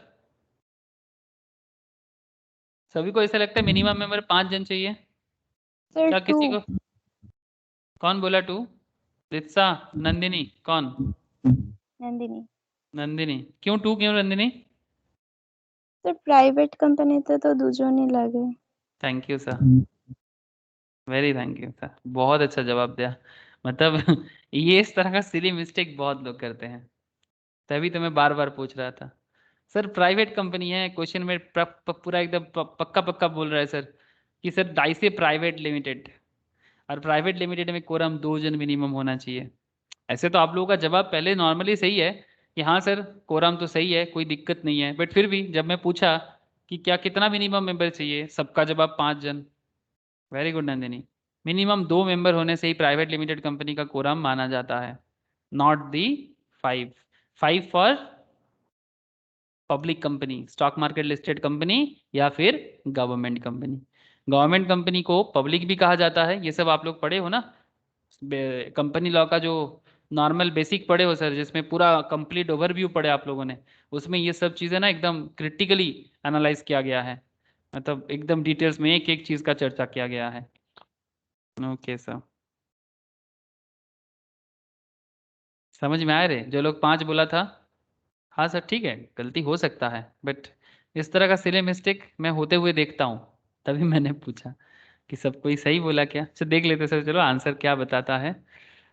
जिनका सब्जेक्टिव लेवल में लिखना पड़ता है वो ऐसे ही लिखेगा, और जिनको सिर्फ जानना है, एमसीक्यू देना है, एमसीक्यू और सब्जेक्टिव मिला के भी होता है, ठीक है, तो सिर्फ जानना है तो फिर जान लो फटाफट। As per the provisions of the section 103 of the Companies Act 2013, the quorum for a private limited company shall be 2 members personally present, okay, within half an hour from the time appointed for holding a meeting of the company. Thus, the quorum for the AGM of the Dicey Private Limited was complied with the company is not in contravention with any of the provisions of the Companies Act 2013. This is how you should give your answer. इस तरह से लिखना चाहिए। Subjective जब लिखना पड़ेगा ना sir, आपको ऐसे करके प्रेजेंट करना चाहिए। एमसीक्यू पैटर्न पे आपको बस नॉलेज रखना ही ठीक जरूरी है, लिखने का पैटर्न इंपॉर्टेंट नहीं है। बट जब आपको लिखना है तो वैसे देखो दोनों कॉन्सेप्ट में क्वेश्चंस का रिटन कॉन्सेप्ट कैसा है ना, ये भी बहुत इंपॉर्टेंट है। इसीलिए मैं सब्जेक्टिव क्वेश्चंस भी कराता हूँ। क्यों? सब्जेक्टिव क्वेश्चन करने से ना अल्टीमेटली आपको नॉलेज क्लियर हो जाता है बहुत ज़्यादा। तो सब्जेक्टिव क्वेश्चंस किया करो सर। एक चीज़ मैं बचपन में देखा था, मतलब एक बार क्लास में डिस्कशंस हो रहा था, मतलब बचपन मतलब तो कॉलेज में था, तो मैं किसी को क्रिटिसाइज नहीं कर रहा हूँ सर, एक सिंपल बात हो रहा था, एक बड़ा अच्छा लेवल में बात हो रहा था। हमारे टाइम पे, मैं सर स्टेट बोर्ड से हूँ सर, स्टेट बोर्ड मतलब वेस्ट बंगाल बोर्ड। तो अभी का वेस्ट बंगाल बोर्ड और हम लोगों के टाइम का वेस्ट बंगाल बोर्ड में फ़र्क क्या है? हमारे टाइम पे ना सर ये शॉर्ट क्वेश्चन फॉर्मेट नहीं हुआ करता था। मतलब आजकल ना, मतलब स्पेशली 10th लेवल या 12th लेवल का जो स्कूल बोर्ड है, वो सब आजकल ना सब एमसीक्यू पैटर्न में शिफ्ट हो गया है, लाइक सीबीएसई बोर्ड। सीबीएसई में ना सब मैक्सिमम एमसीक्यू पैटर्न है सर, सब शॉर्ट क्वेश्चन फॉर्मेट में।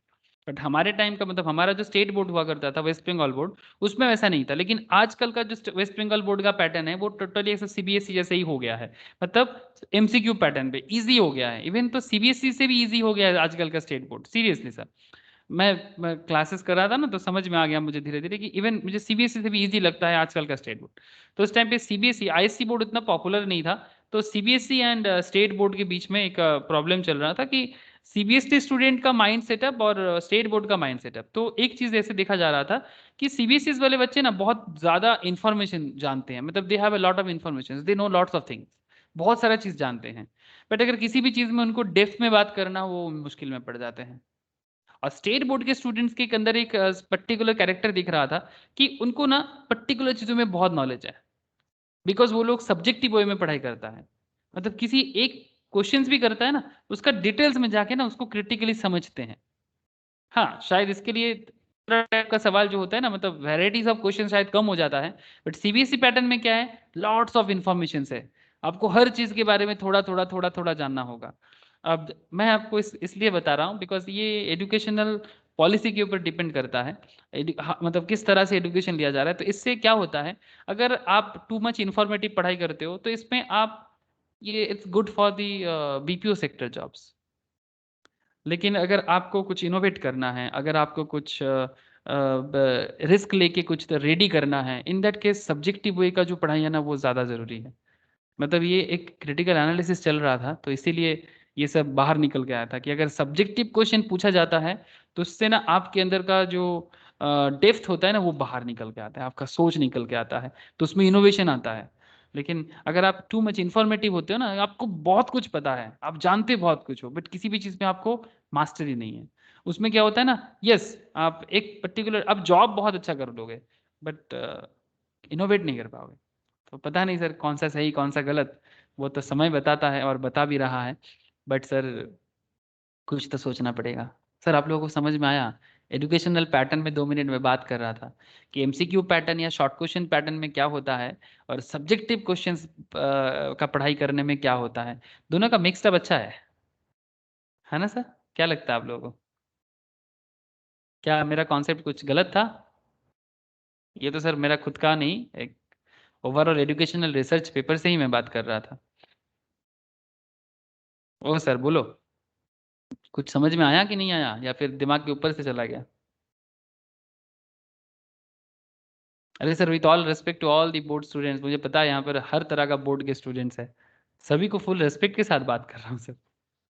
आप लोग गुस्सा तो नहीं हो गए? मतलब ना ना ऐसे ऐसे मैं किसी के अगेंस्ट में या किसी के बिहाफ में बात किया ही नहीं, मैं तो बस एजुकेशनल फॉर्मेट में बात कर रहा था। ये short questions format and subjective format में क्या प्रॉब्लम क्या है और उसका ये क्या है। ओके सर, चलो और एक क्वेश्चन देखें। AB लिमिटेड, हाँ, या अबे लिमिटेड, जो भी बोलो सर। अबे बोलने से गाली जैसा लगता है। हाँ, ये आजकल एक बे टाइप का गाली होता है ना, हाँ, चलता है हमारे वेस्ट बंगाल में। हाँ, तो जो भी हो, AB limited has 2300 members and annual general meeting of the company is to be held on 23rd February 2019 and at 10:30 a.m. On the day of the meeting, 18 members were personally present by 11 a.m. and the chairman proceeded to initiate the chronicles of the meetings. There were 5 special businesses to be discussed at the said meeting, and by 2:30 p.m. agenda 1 to 3 had been discussed and appropriate resolutions were passed. However, due to some emergency, 4 of the members have to be leave around 3 p.m. The chairman granted them the permission and proceeded to discuss agenda 4 and 5 and accordingly passed resolutions as per the consent of the remaining members. Comment whether the meeting is a properly convened meeting as per the provisions of the section 103 of the Companies Act 2013. कुछ समझ में आया? मतलब क्या हुआ कि there were 5 special business to be discussed at the said meeting and by 2:30 p.m.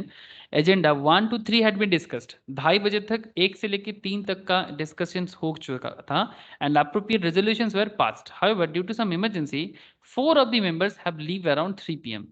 ठीक है, the chairman granted them the permission and proceeded to discuss agenda 4 and 5. उनको जाने दिया और फिर 4 और 5 का जो एजेंडा है वो करने दिया, मतलब कर लिया। जैसे आप लोगों में से अगर कोई बोला सर मैं जा सकता हूँ मीटिंग छोड़ के, हाँ बोले जा सकते हो, लेकिन मुझे इंपॉर्टेंट जो भी बताना था मैं बता दिया। ठीक है, and accordingly passed resolutions as per the consent of the remaining members, comment whether the meeting is properly convened meeting as per the provision of 100 section 3 and companies act, मतलब एज पर द कोरम सब कुछ properly हुआ है कि नहीं हुआ है। 2300 member था, कितना कोरम आया था सर? 2300 मेंबर है, कोरम कितना है सर? 18, उसमें से 4 चला गया तो कितना हो गया? 14।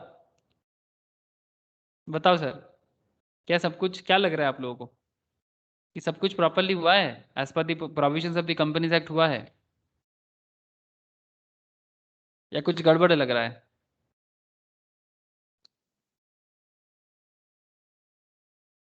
सर क्वेश्चन समझ में आया? क्वेश्चन समझ में आया सबको? पहले तो ये पूछूंगा।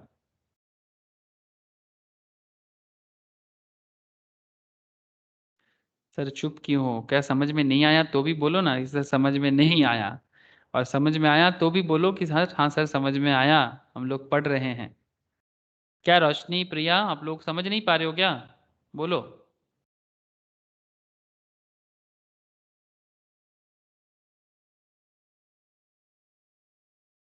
क्या मेरा साउंड क्लियर है आप लोगों तक? ঠিকঠাকই লাগছে, বুঝতে পারছেন? 18 জন তো মেম্বার আছেই স্যার। अच्छा, ठीक ठाक लग रहा है, मतलब एज पर प्रोविजंस हुआ है। चलो देख लेते हैं कि क्या সব खेल। কোরাম, সব কোরাম 18 মেম্বার্স বলেছেন, মানে ওটা কি 18 কি মিনিমাম মেম্বার্স থাকতে হবে? नहीं नहीं, कोरम 18 नहीं है, 18 कोरम, तो कोरम का कॉन्सेप्ट तो ये है सर। हाँ कोरम मीन्स ওটাই। This, quorum means this, quorum हाँ हाँ मतलब अगर 1000 से कम है तो 5 मेंबर्स, 1000 से 5000 के बीच में है तो 15 मेंबर्स, और 5000 से ज्यादा है तो 30 मेंबर्स, यही होता है कोरम। अब मीटिंग में कितना भी आए हमें क्या, अब उसके हिसाब से हमें देखना पड़ेगा। जैसे হ্যাঁ, हमारे इस তাহলে क्वेश्चन, স্যার যাওয়ার পর যে ডিসিশনস গুলো নিয়েছে ওগুলো তো করা যাবে না, 14 হয়ে যাচ্ছে। जाने के बाद जो डिसीजंस लिया है तो 14 हो जा रहा है, तो नहीं लेना चाहिए, इसीलिए मतलब इसी तरह का कंफ्यूजन क्रिएट करने के लिए ही तो क्वेश्चंस पूछा गया है। हाँ না सर। মনে ছিল না। So in this case, while the appropriate quorum was present at the time when the meeting started as per section 103 of the Companies Act 13, the quorum was not present at the time of deciding agenda 4 and 5. It has been held that where at the time of transacting business the number of members is less than the quorum fixed for the meeting, the business cannot be transacted and shall be a nullity. Very good sir, ion ने एकदम सही बताया। Sir 1 2 3 तक तो सही था, but आप 4 और 5 के केस में क्या कर दिया? जब कोरम ही नहीं है, आपने एजेंडा मतलब जो भी डिसीजन लेना था पास कर दिया, तो आपने गलत किया सर। तो ये transacted and shall be nullity, मतलब ये ट्रांजैक्शंस होना ही नहीं चाहिए था, बिजनेस कैनॉट बी ट्रांजैक्टेड, तो ये नल हो जाएगा, वॉइड एंड नल, मतलब कुछ मतलब नहीं है इसका। आप उनको अब अपना कोरम को कैंसिल कैसे कर रहे हो? लेकिन अगर सर ऐसा होता कि 18 से 2 जन जाते तो होता, कोरम प्रेजेंट रहने से ही होगा, बट कोरम प्रेजेंट नहीं था ना, इसलिए जो भी मीटिंग में डिसीजंस लिया गया वो नल हो जाएगा और वो बिजनेस ट्रांजैक्शंस सही नहीं माना जाएगा। एकदम सही बात सर, शुरू में ठीक था बट बाद में ठीक नहीं था। समझ में आया रे सर? हाँ, समझ में आया कोरम का case? Yes, sir. Okay, sir. Chairman of the meeting 104. Election of chairman by members, section 104 of the Companies Act 13(6) to provide that unless the articles of association of the company otherwise provide the members personally present shall elect among themselves to be chairman by show of hands. मैं आगे बताता हूँ क्या होता है ये chairman of meeting. Chairman of meeting बना जाता है sir, demand of poll, power of chairman, right to cast, casting vote, exemptions to private companies and then proxies. तो एक बार थोड़ा शॉर्टकट देख लेते हैं। Chairman, company, chairman, types of business, pairs of ODM, AGM.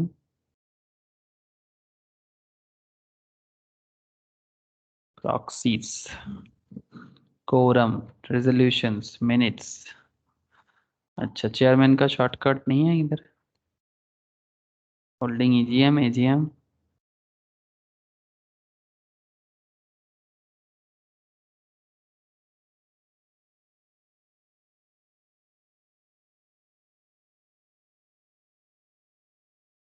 ठीक है, शॉर्टकट यहाँ पर थोड़ा चेयरमैन मीटिंग के बारे में थोड़ा कम है। ठीक है, मैं बता देता हूँ। चलो,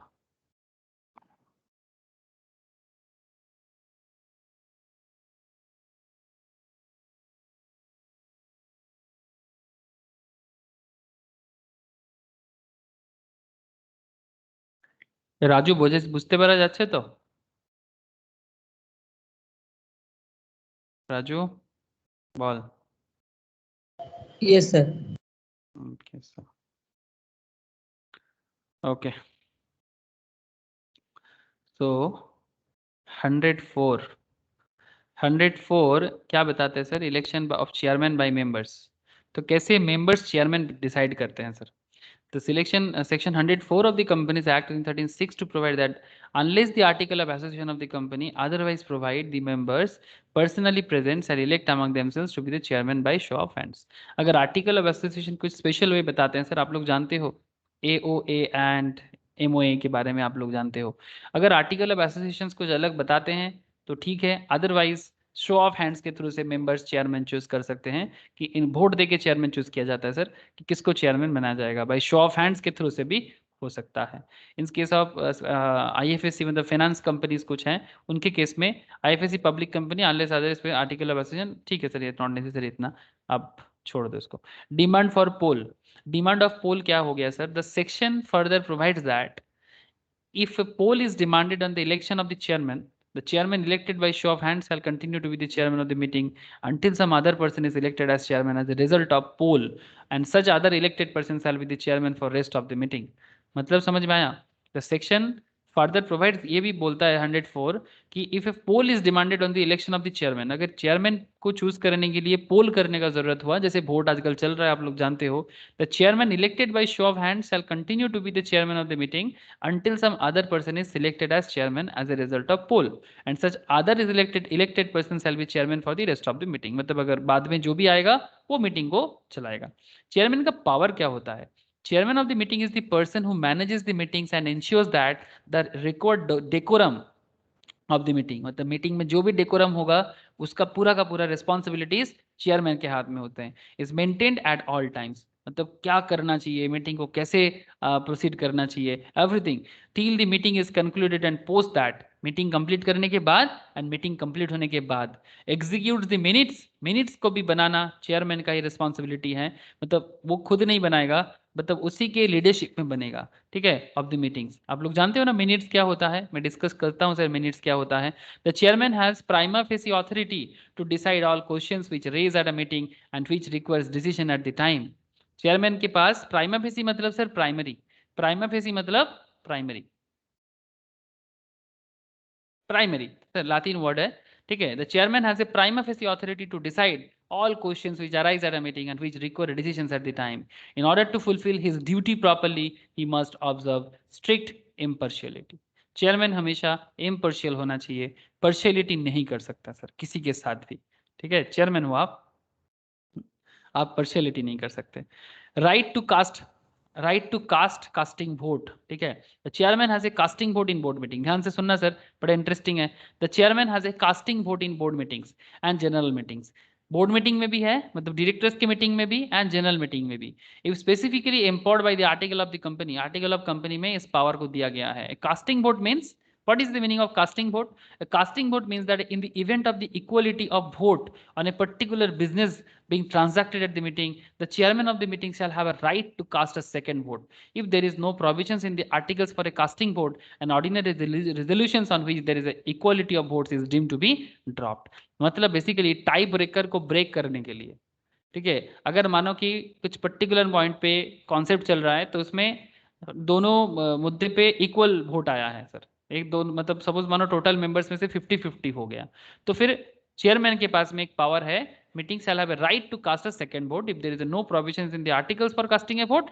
तो फिर अगर मतलब आर्टिकल में कुछ ऐसे बोला नहीं है कास्टिंग वोट के बारे में, then ordinary resolutions on which there is a equality of votes in deemed to be dropped. तो फिर उसके लिए ऑर्डिनरी रेजोल्यूशन पास करके, मैं आपको आगे बताता हूं सर ऑर्डिनरी रेजोल्यूशंस कैसे काम करता है। तो फिर अल्टीमेटली कास्टिंग वोट मतलब चेयरमैन के पास में एक वोट टाई ब्रेक करने का, वो अपना वोट दे सकता है किसी पर्टिकुलर मुद्दे पे, चाहे वो फेवर में हो या अगेंस्ट में हो, जो ठीक लगे वो कर सकता है। Exemptions to private company, in case of private company section 104 shall apply unless otherwise specified in respective section of the article of the company provided otherwise, notifications में बोला गया था। The exception shall be applicable to a private company which is not committed a default of filing in financial statement under section 137 of annual return under section 92 of the act with the register। मतलब basically private companies के case में ये chairman का जो concept है, इस तरह का कॉन्सेप्ट को इतना डिटेल्स में नहीं करने का जरूरत है sir. In case of private company section 104 shall apply unless otherwise specified in respect of section और आर्टिकल्स ऑफ द कंपनी। मतलब अगर नहीं बोला है तो इतना झमेला करने का जरूरत नहीं है। लेकिन this exception shall be applicable to a private company which is not committed default in filing its financial statement under section 137 के हिसाब से जो annual return and annual final statement जो जमा करना पड़ता है एज पर सेक्शन 92, अगर वो जमा करते हैं किसके पास, रजिस्टर के पास, तो फिर उसको छूट मिल जाता है, अदरवाइज करना पड़ेगा। तो ठीक है sir, it's not important. Basically जो कॉन्सेप्ट था मैं आपको बताया कि चेयरमैन की क्या पावर होता है, चेयरमैन का डिमांड फॉर पोल क्या होता है, पावर ऑफ चेयरमैन क्या होता है, right to cast and casting vote क्या होता है, and exemption to private company का क्या केस है। तो ये था चेयरमैन। फिर हम बात करेंगे सर प्रॉक्सिस के बारे में, ठीक है, कि रामू काका वोट दे सकता है या मौदोंदा वोट दे सकता है। आप लोगों को याद है सर रामू काका एंड मौदोंदा प्रॉक्सिस के बारे में बात कर रहे थे ना। हाँ, प्रॉक्सिस के बारे में बात कर रहे थे कि नहीं कर रहे थे बार बार। यस, प्रॉक्सी, आप लोग स्कूल में भी बचपन में प्रॉक्सिस दिए हो। हाँ सर, स्कूल में बचपन में प्रॉक्सिस दिए हो ना। कोई दोस्त अगर आपकी जगह में नहीं आता है या फिर आप नहीं आते हो तो फिर फ्रेंड्स को नहीं बोलते थे कि भाई मेरा प्रेजेंट दे देना। हाँ, फिर आप लोग छुप छुप के, अगर वो टीचर थोड़ा सा नींद में आता है ना, ऐसा बहुत सारा टीचर स्कूल में होता है, हमारे टाइम पे भी हुआ करता था कि वो अगर थोड़ा सा नींद के साथ प्रेजेंट में तो देखता नहीं है, सिर्फ आंख नीचे करके प्रेजेंट देता, मतलब अटेंडेंस लेता है, तो फिर मजा आ जाता है। ऐसा टीचर्स में मिले कभी सर? ये सब पता नहीं सर, आजकल तो मतलब गांव वाला स्कूल में इस तरह का फीलिंग्स बहुत होता है, शहर में भी ऐसा होता है कि आई डोंट नो, बिकॉज मेरा तो एजुकेशन टोटली विलेजेस में है सर। तो वहाँ पर ऐसा होता है कि कोई कोई टीचर्स ऐसे होता है जो स्टूडेंट की तरफ देखता नहीं है, वो सिर्फ अटेंडेंस की तरफ देखता है और लेता रहता है। कोई कोई बहुत चालाक भी होता है, उसको सबका साउंड पता होता है, ठीक है, कि कौन किसका साउंड है। हाँ सर, आप लोगों ने कभी प्रॉक्सी दिया, बोलो तो। ओ सर बोलो तो सही। यस ये दिए हो सर? अरे वाह, बढ़िया है। मतलब आप लोगों के स्कूल में भी वो सिर्फ अटेंडेंस लेते हुए ऐसे नीचे देखते हुए टीचर्स भी थे स्कूल में, स्टूडेंट স্যার की ওটা तरह? সেফার ছিল, আমাদের ক্লাস টিচার অ্যাবসেন্ট ছিল, তো যে টিচার এসছে ও জানে না কাউকে, তো তখন अच्छा, ये সবাইকে প্রেজেন্ট করতেছি। वो ये एक अच्छा बात होता है क्या, मतलब वो प्रॉक्सी टीचर्स और स्टूडेंट भी प्रॉक्सी, टीचर भी हाँ प्रॉक्सी दे रहा एग्जैक्टली है और स्टूडेंट भी एग्जैक्टली। प्रॉक्सी दे रहा है। चलो सर, मजा आ गया। अच्छा, तो एक बार शॉर्टकट में प्रॉक्सीज थोड़ा देख लिया जाए।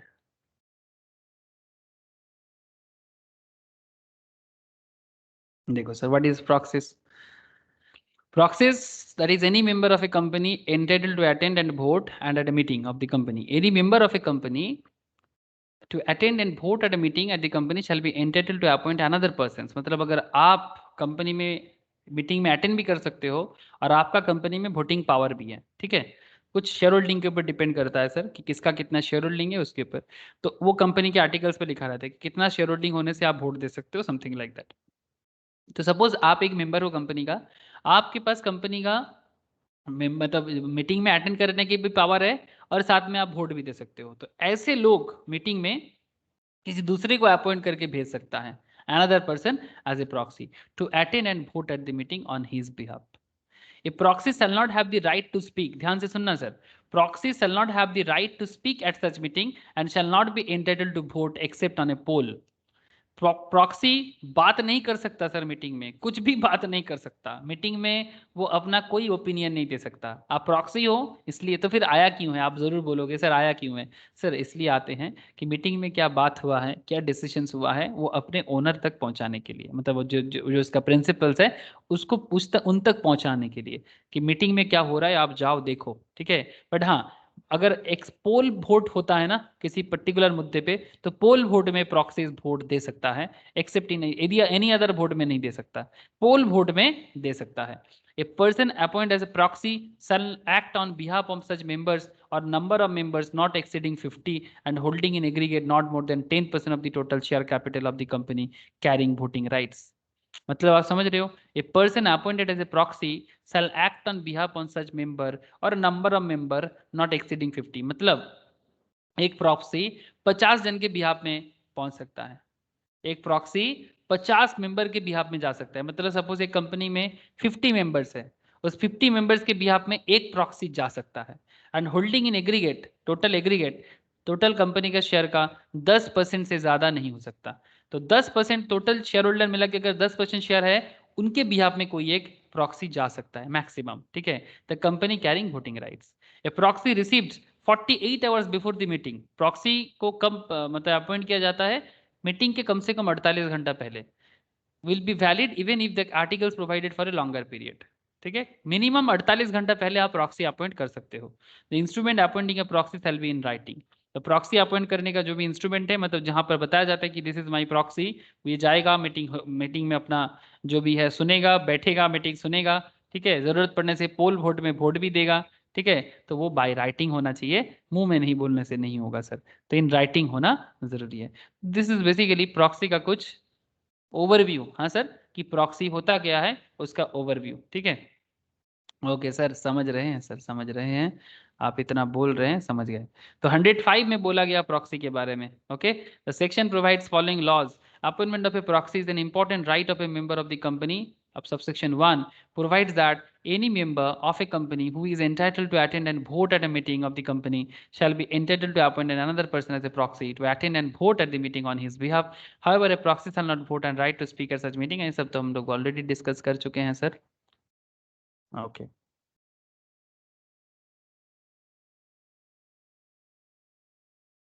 ये भी बोल दिए सर, 10% वगैरह सब बोल दिए, ठीक है। ये मेन पॉइंट में बात कर चुके। प्रॉक्सी रिगार्डिंग, अच्छा प्रॉक्सी रिगार्डिंग मुझे और आपको क्या बताना चाहिए, अच्छा कुछ इंपॉर्टेंट पॉइंट है प्रॉक्सी रिगार्डिंग, मैं आपको एक बार बता दूं तो अच्छा रहेगा। एक सेकेंड, 10% वाला रूल बोल दिए, अच्छा। Applicability of subsection 1 unless the article of a company otherwise provided, this subsection shall not apply to a company not having a share capital.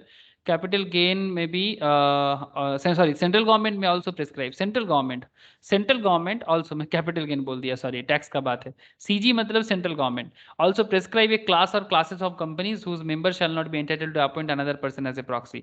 मतलब वो central government बता सकता है कि किस classes of members and members के लिए proxy से अपॉइंट करना अलग हो सकता है, वो सेंट्रल गवर्नमेंट अलग से बता सकता है। According to rule 19 of the companies management and administration rules 2014, a member of a company registered under section 8, मतलब किस तरह का कंपनी सर, सेक्शन 8 कंपनी मतलब कैसा company, NGO. Thank you sir, shall not be entitled to appoint any other person as his proxy unless such other person is also a member of such company। A person appointed as a proxy shall act on behalf of such member or number of member not exceeding 50 and holding in aggregate not more than 10% of the total share capital of the company carrying voting rights। ये point तो आप लोगों ने जान लिया sir, main point था। The instrument of appointing proxy must be in form number management 11, MGT 11, ठीक है, मैनेजमेंट 11 बोल के फॉर्म होता है सर, उसमें बताना पड़ता है। Rule 19 subsection 3 of the companies, it needs to be in writing and signed by the appointer और his attorney duly authorised in writing. If the appointer is a body corporate, sir अगर company, body corporate मतलब company, मतलब किसी company भी अगर किसी company का share holder है, सर ऐसा होता है कि टाटा अगर रिलायंस का शेयर होल्डर है, हो सकता है, मतलब एक कंपनी दूसरी कंपनी का शेयर होल्डर हो सकता है, उसमें कोई प्रॉब्लम नहीं है, इसमें कोई प्रॉब्लम नहीं है, ऐसा होता है, ठीक है। जैसे अगर मैं आपको दिखाऊं, टाटा मोटर्स, एक सेकेंड देख सकते हैं sir, Tata Motors share holding pattern देखते हैं सर, अगर मिल जाए तो अच्छा रहेगा। शेयर होल्डिंग पैटर्न,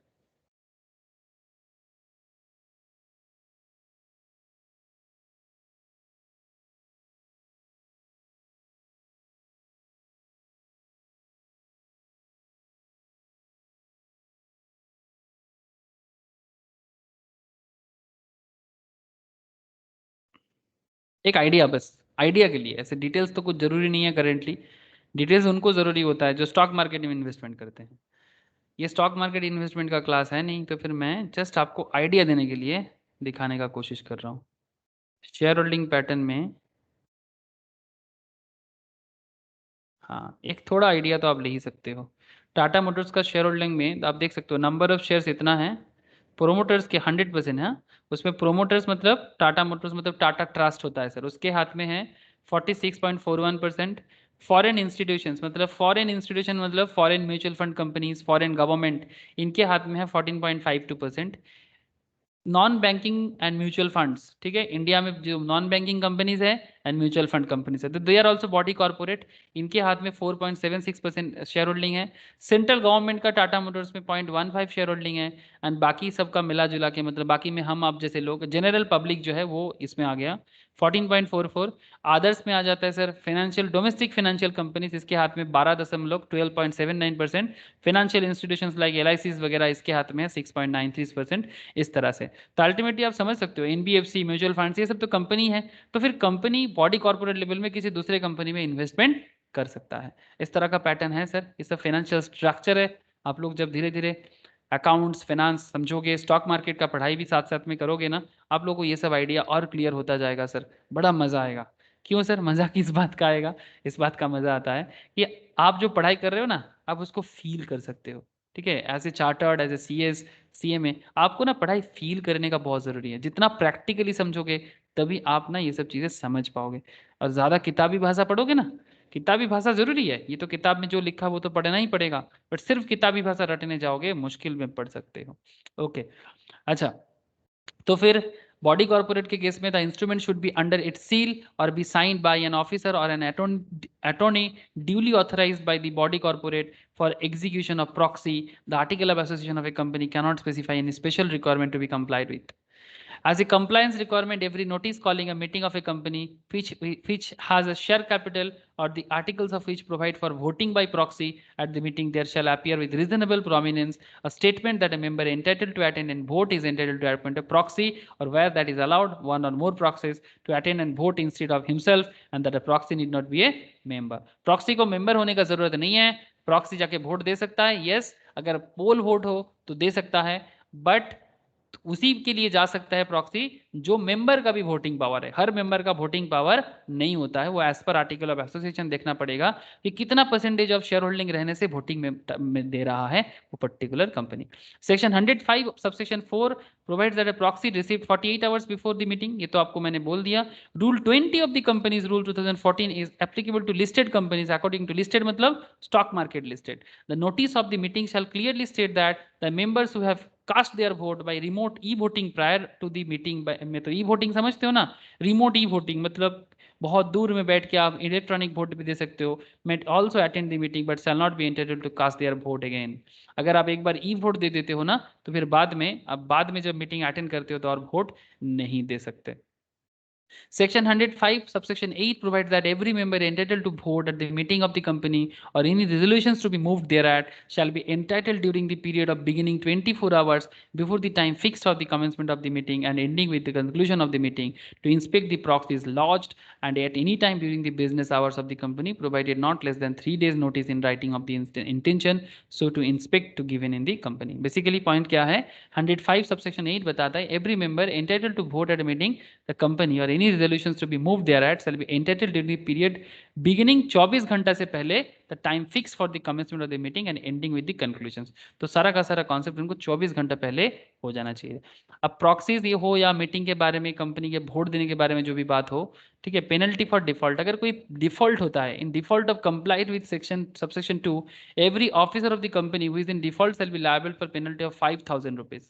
मतलब अगर प्रॉपरली रिपोर्ट नहीं दे पाए, प्रॉक्सी अपॉइंट नहीं कर पाए, जो भी अगर ऑफिसर्स के लिए कुछ हो, if for the purpose of any meeting of a company invitations to appoint a proxy a person or one of the member of a person specified in the invitations are issued at the company's expense to any member entitled to have a notice of meeting sent to him and to vote thereat by proxy, every officer of the company who is knowingly issues the invitation as aforesaid or willfully authorize or permits their issue shall be punishable with fine which may extend to 1 lakh. मतलब समझ रहे हैं sir, if for the purpose of any meeting of a company invitations to appoint as a proxy a person or one or member of a person specified in the invitations are issued at the company's expense to any member entitled to have a notice of the meeting sent to him and to vote thereat by proxy. मतलब company के खर्चे में अगर आप proxy appoint करते हो, invitation भेजते हो, ये कर नहीं सकता सर. ऐसा अगर कोई अंदर में करेगा तो फिर सभी मेंबर्स के लिए इक्वल ट्रीटमेंट होना चाहिए. For refusing the inspection to members at any time during the business hours, the company and every officer who is in default shall be punishable up to fine of rupees 10,000 and where the contravention is a continuing one, तो 1000 per day के हिसाब से आपका बढ़ जाएगा. Offence under this sections are compoundable under section 441 of the act. मतलब compound होते, compound rate में ऑफेंस का डिटेल्स बढ़ता है. तो ये सब वोट वगैरह ना बहुत सेंसिटिव इश्यूज है सर, बिकॉज वोट में डिटेल्स पास होता है और उस डिटेल्स में ना पूरा इधर उधर हो जाता है सर. मतलब कंपनी का पूरा डिटेल्स, इन्वेस्टमेंट का सिनारियो चेंज हो जाता है. ठीक है, यहाँ पर हम लोग वोटिंग पढ़ेंगे 106 109 तक. Voting by show of hands, voting by electronic means, voting by demand of poll and voting by postal ballot. ठीक है, जैसे कि यहाँ पर आप देख सकते हो ये सारा का सारा इतना तरह का वोटिंग होता है कंपनी में. ठीक है, तो ये वोटिंग एंड उसके बाद रेजोल्यूशंस एंड मिनट्स के बारे में मैं नेक्स्ट क्लास में ही चर्चा कर पाऊंगा. तो फिर तब जाके ये जो मीटिंग का जो एरिया है ये ओवरऑल कंप्लीट हो जाएगा. Voting by show of hands, voting by electronic means, voting by poll and voting by postal ballot. तो किस तरह का कॉन्सेप्ट में किस तरह का वोटिंग सिस्टम यूज होता है और उसमें कैसा कैसा रेजोल्यूशंस पास होता है वोट करने के बाद. ठीक है, जैसे कि इस बार पॉलिटिकल पार्टीज जो भी आ रहे हैं रेजोल्यूशंस दे रहा है ना सर, सिमिलरली ये भी बहुत इंटरेस्टिंग है सर. रेजोल्यूशंस, ऑर्डिनरी रेजोल्यूशंस क्या होता है, स्पेशल रेजोल्यूशंस क्या होता है और हर तरह का रेजोल्यूशंस का क्या कैरेक्टर होता है, I will discuss in next class in details. अगर रेजोल्यूशंस में मैं बात करूँ, वोट के बाद जैसे रेजोल्यूशंस पास किया जाता है, ऑर्डिनरी रेजोल्यूशंस तब पास होता है, मैं एक बार जस्ट बता दूं एक बार आप लोगों को, ऐसे में ये जो समरी नोट्स है मैं शेयर करूंगा, आप लोग प्लीज एक बार गो थ्रू कर लेना. Passed by simple majority that is more than 50%. मतलब अगर किसी पर्टिकुलर मुद्दे पे अगर 50% लोग किसी मुद्दे पे हाँ बोलता है किसी पर्टिकुलर रेजोल्यूशंस पे, तो उसको ऑर्डिनरी रेजोल्यूशन बोलते हैं. और स्पेशल रेजोल्यूशंस पास कराने के लिए कम से कम 75% को फेवर में या अगेंस्ट में होना चाहिए. मतलब अगर रेजोल्यूशन पास करना हो तो 75% लोग अगर हाँ बोलेगा तो रेजोल्यूशन पास होगा, अदरवाइज नहीं. ठीक है, तो कैरेक्टरिस्टिक ऑफ स्पेशल रेजोल्यूशन मतलब specified majority makes the minimum 75%. Resolution shall be set out in the notice. Notice must be state that the resolution is to be passed at a special resolutions and omission would be invalidate the resolutions. Proper notice of 21 दिन का जो होता है and explanatory statement आपको obviously special business should be annex to the notice to concluding the conducting special business. अगर आप special business दे रहे हो, अच्छा ऐसा क्या बात है कि स्पेशल बिजनेस के लिए स्पेशल रेजोल्यूशन एंड ऐसा बात नहीं है सर. ऑर्डिनरी बिजनेस के लिए ऑर्डिनरी रेजोल्यूशन, स्पेशल बिजनेस के लिए स्पेशल रेजोल्यूशन, ऐसा कोई कॉन्सेप्ट नहीं है. लेकिन अगर स्पेशल बिजनेस चर्चा करोगे तो उसके लिए आपको स्पेशल रेजोल्यूशंस उसके लिए आपको एक्सप्लेनेटरी स्टेटमेंट देना पड़ेगा. डोंट वरी सर, मैं एक बार डिटेल चर्चा कर लूंगा तो फिर आप लोगों का रेजोल्यूशन रिगार्डिंग कंसेप्ट भी क्लियर हो जाएगा. आज तो मैं बेसिकली कोरम के बारे में बोला, ऑर्डिनरी बिजनेस, स्पेशल बिजनेस के बारे में बोला, ठीक है, प्रॉक्सीज के बारे में बोला. हाँ सर बोलो, क्लियर है ये सब पॉइंट्स? फिर मैं नेक्स्ट दिन मिनट्स एंड रेजोल्यूशंस का जो बाकी पॉइंट है इसमें चर्चा कर लूँगा। आप लोग मुझे बस इतना बताओ सर, बाकी क्लियर हुआ कि नहीं? समझ आया सर? बोलो। Yes, sir. Yes sir. Okay sir. हाँ सर। बुझा कैसे तो था? ओके हाँ सर। ओके सर, ठीक है, समझ में आया तो बहुत अच्छा। एक बार नोट्स तो मैंने शेयर कर दिया, अगर किसी के साथ नहीं किया तो एक बार मुझे बताना, मैं नोट्स शेयर कर दूंगा और एक बार रिवाइज कर लेना। ठीक है सर, टाटा सर फिर सबको। Bye, sir. Okay sir, bye. Bye, sir. Sir bye sir. Rakshi sir. Okay tata, रख।